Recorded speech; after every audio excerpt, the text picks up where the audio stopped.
वाराणसी बैंकों पर ताले, दफ्तर पर प्रदर्शन। बड़ौदा यूपी बैंक में क्यों है हड़ताल, जानें। यूपी के 31 जिलों के ग्रामीण इलाकों में बैंकिंग सुविधाएं देने वाला बड़ौदा यूपी बैंक के कर्मचारी मंगलवार 3 अक्टूबर को हड़ताल पर हैं। बैंक के ब्रांचों पर ताला लटका रहा और कर्मचारी अपनी मांगों के समर्थन में क्षेत्रीय कार्यालय पर नारेबाजी कर अपनी मांगों के समर्थन में आवाज बुलंद की। वाराणसी के अलावा दूसरी जिलों में भी ऐसी ही तस्वीर दिखी। प्रदर्शनकारी बैंक कर्मी संतोष कुमार सिंह ने बताया कि बड़ौदा यूपी बैंक का प्रबंधक लगातार बीते 3 सालों से कर्मचारियों का शोषण कर रहा है। नई भर्ती की प्रक्रिया ठप है। पुराने 268 शाखाओं को बंद करने की तैयारी है। इसके अलावा कर्मचारियों के प्रमोशन की प्रक्रिया को रोक दिया गया है। इसके अलावा डेली वेज कर्मचारियों और स्वीपर को किसी भी तरह की सुविधा नहीं दी जा रही। इन्हीं मांगों के समर्थन में बैंक कर्मचारी लगातार आवाज बुलंद कर रहे, लेकिन प्रबंधन अपनी अड़ियल रवैये पर अड़ा हुआ है, जिसके कारण आज सभी बैंक कर्मचारियों ने हड़ताल किया है। रिपोर्ट गणेश रावत। मैं पहले ये बताना चाहूँगा कि मैं संतोष कुमार सिंह बड़ौदा यूपी बैंक भारतीय मजदूर संघ का वर्कर्स ऑर्गेनाइजेशन का प्रेसिडेंट हूँ।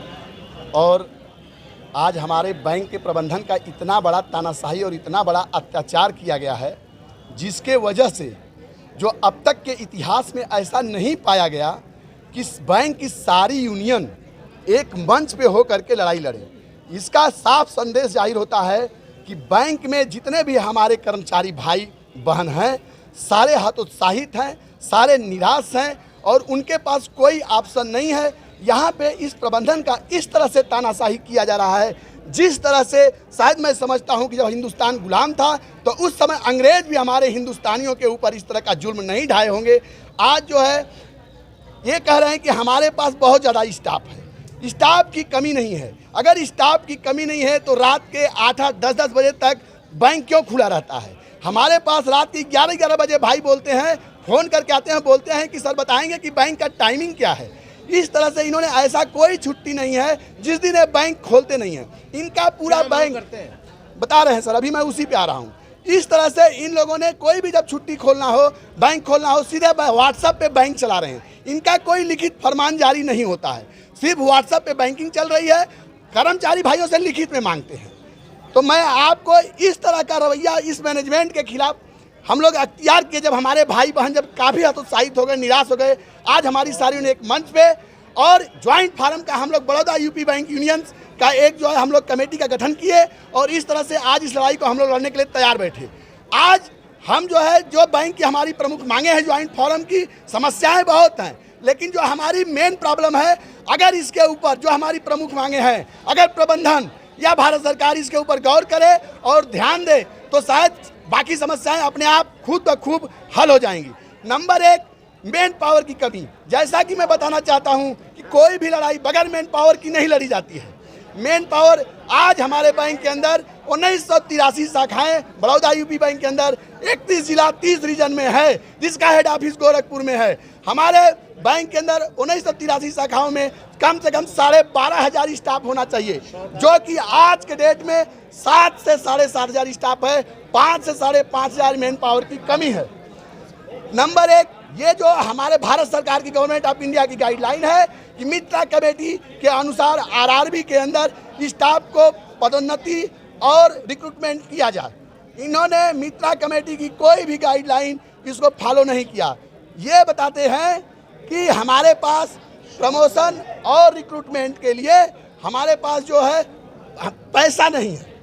मैं बताना चाहता हूं कि ये जो है इनके पास प्रमोशन और रिक्रूटमेंट के लिए पैसा नहीं है, बट हमारे अध्यक्ष महोदय को सिंगापुर घूमने के लिए पैसा है, लोनावाला घूमने के लिए पैसा है, गोवा घूमने के लिए पैसा है, यूनियन से समस्याओं पर बात करने के लिए टाइम भी नहीं है। दूसरी बात, ये बैंक ऑफ बड़ौदा के प्रबंधन हमारे पास सारे स्केल 5 के सभी रीजनल ऑफिसों पे बैठा दिए गए हैं। अपना परिचय बता दें। मैं शंकरेंदु उपाध्याय, बड़ौदा उत्तर प्रदेश अधिकारी संगठन का अध्यक्ष और इस समय ज्वाइंट फोरम पूरे बैंक में बनाई गई है, उसका सदस्य हूँ। आज धरना किस लिए किया जा रहा है? हमारा Baroda bank of Baroda UP का जो प्रबंधन है वो लगातार पिछले 3 सालों से भर्ती नहीं कर रहा। एक उन्होंने बैंक में प्रमोशन की प्रक्रिया रोक दी है। इन्होंने शाखाओं को बंदी के 268 शाखाओं को बंदी के लिए इन्होंने बोर्ड कमेटी बैठा दिया, जिसको 12 करोड़ रुपये अवैध तरीके से दे दिया है। इन्होंने यहाँ पर हमारे जो स्वीपर्स हैं उनको कोई भी किसी तरह सुविधा स्वीपर्स और डेली वेजर को नहीं दे रहे हैं। और 3 इलीगल प्रशासनिक कार्यालय खोले गए हैं। इनको बंद कराने के लिए हम लोग पिछले 9 महीने से गोरखपुर में हमारे प्रधान कार्यालय प्रदर्शन किया। यहाँ पर 13 तारीख को यहाँ पर किया था प्रदर्शन क्षेत्रीय कार्यालयों पर। उसके बाद हम लोग कानपुर CLC के यहाँ गए, फिर दिल्ली CLC के यहाँ गए, और जाने के बाद वहाँ पर भी इन्होंने प्रबंधन का हठपूर्वक रवैया रहा कि कोई डिमांड इन्होंने मानी नहीं और हमारे बैंक को बंद करने की साजिश कर रहे हैं। और हमारे बैंक को बैंक ऑफ बड़ौदा के सामने जिनकी 268 ब्रांचें हैं वो बंद करने का प्रयास कर रहे हैं। इसका हमारा संगठन विरोध कर रहा है। मुख्य मांगे हमारी है कि 268 ब्रांचों को जो बंद करने का आदेश जारी किया है उसको तो तत्काल जो है रोका जाए। साथ में हमारे जो डेली वेजर स्वीपर्स हैं उनको SIC की सुविधा दी जाए। हमारे यहाँ की प्रोन्नति चालू की जाए। हमारे यहाँ जो स्केल 5 के अधिकारी बैठे हुए हैं, हमारे 25 करोड़ रुपये का नुकसान कर रहे हैं, उनको जो है वापस करके हमारे बैंक के स्केल 5 के अधिकारियों को बैठाया जाए। हम साथ में हमारी एक और महत्वपूर्ण डिमांड है कि हर कैडर में भर्ती की जाए। 5,500 स्टाफ हमारे यहाँ बहुत कम स्टाफ है। उसके बाद रात को 9 बजे तक बैंक में काम कराया जा रहा है। तमाम जो है नए बच्चों का हार्ट अटैक हो रहा है। यदि मांगे नहीं मानेंगे तो क्या करेंगे? नहीं मांगे तो हमने निर्णय लिया जॉइंट फोरम ने कि हम लोग आज की हड़ताल के बाद प्रबंधन नहीं मानता है तो अनिश्चितकालीन हड़ताल करेंगे। हम लोग बाध्य होंगे हड़ताल पर जाने के लिए।